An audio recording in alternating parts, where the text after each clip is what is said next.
എല്ലാവർക്കും നമസ്കാരം. ഇന്ന് ചാനലിലേക്ക് എല്ലാവർക്കും സ്വാഗതം.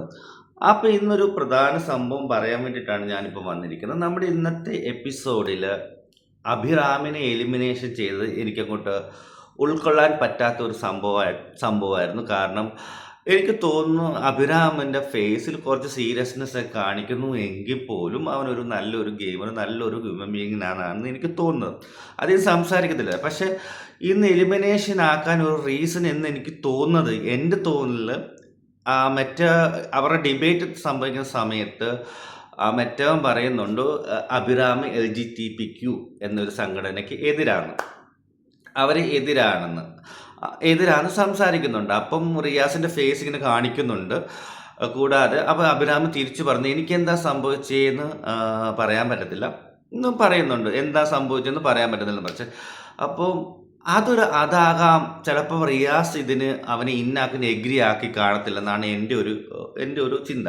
കൂടാതെ അവർ റീസണായിട്ട് രഞ്ജിനി ഹരിദാസ് പറയുന്നത് റീസൺ എനിക്ക് ഒട്ടും ഉൾക്കൊള്ളാൻ പറ്റുന്നില്ല. കാരണം രഞ്ജിനി പറയുന്നത് അവന് ഇഞ്ചുറി പറ്റിയിട്ടുണ്ട്, ബാക്ക് പെയിൻ ഒരാളാണ്.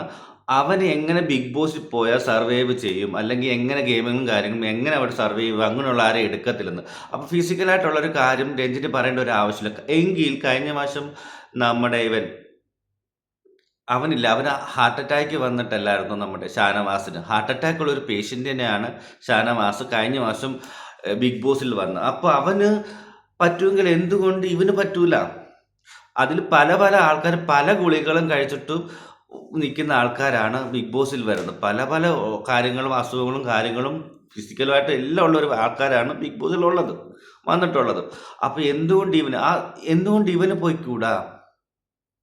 അതൊരു റീസണായിട്ട് പറയാൻ എനിക്ക് തോന്നുന്നില്ല. കാരണം എനിക്ക് തോന്നുന്നത് ഒരേ ഒരു റീസൺ LGBTQ എന്നൊരു ഇതിന് അവനെതിരാന്ന് പറഞ്ഞത് ചിലപ്പോൾ റിയാസിന് ഇഷ്ടപ്പെട്ട് കാണത്തില്ല, ചിലപ്പം റിയാസ് എഗ്രി ചെയ്ത് കാണത്തില്ല അവനെ ഇന്നാക്കാൻ. പക്ഷെ അവനെ ഇന്നാക്കാൻ മറ്റവർക്ക് രണ്ടും താല്പര്യമുള്ള കൂട്ടത്തിലാണെന്നാണ് എനിക്ക് തോന്നുന്നത്. പക്ഷെ എനിക്കിതിനോട് അങ്ങോട്ട് അംഗീകരിക്കാൻ പറ്റുന്നില്ല.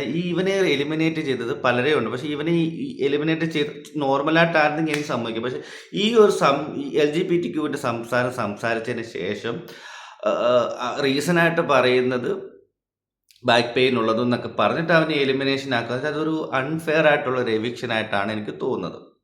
അപ്പോൾ എനിക്കിത് പറയണമെന്ന് തോന്നി. നിങ്ങളുടെയൊക്കെ അഭിപ്രായം എന്താണെന്ന് കമൻറ്റ് ചെയ്യട്ടോ. അപ്പം ഇതായിട്ടാണ് എനിക്ക് എനിക്ക് അങ്ങോട്ട് ഉൾക്കൊള്ളാൻ പറ്റുന്നില്ല. അപ്പോൾ തീർച്ചയായിട്ടും നിങ്ങൾ ഇതിനെക്കുറിച്ച് കമൻറ്റ് ചെയ്യട്ടോ. ഓക്കെ, ഇത്രയേ ഉള്ളായിരുന്നു എനിക്കിത് പറയണമെന്ന് തോന്നി. നിങ്ങളുടെയൊക്കെ എന്തെങ്കിലും കമൻറ്റ് ചെയ്യുക. ഇതിനോട് എനിക്ക് അംഗീകരിക്കാൻ പറ്റുന്നതേ ഇല്ല. ഓക്കെ, അപ്പം താങ്ക് യു. അടുത്ത വീഡിയോ കാണാം.